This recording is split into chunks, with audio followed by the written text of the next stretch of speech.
Okay, guys, this is going to be the topic for our class of today. You are going to perform a workshop about all the two topics, only the two topics. This is not the review workshop. This is only a workshop more, no more. So this has the topics of factorization and linear equation systems. As you can see, this is a little bit more longer than the others because this has 6 points.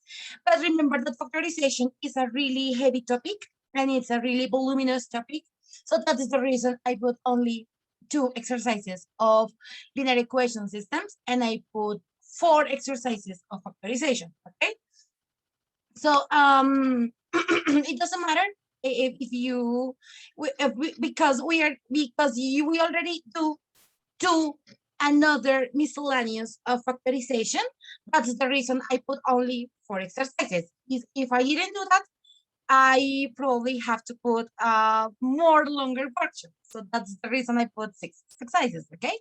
So, okay, that will be all. I'm going to be here. So if you need help or whatever you need, I'm going to be here so you can ask me. And don't forget that this is for delivery until midnight of the day, okay?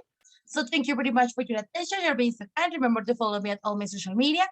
And if you have questions or whatever, you can ask my community manager, that is Mr. Nico. And that will be all. So thank you and see you in another video. Bye.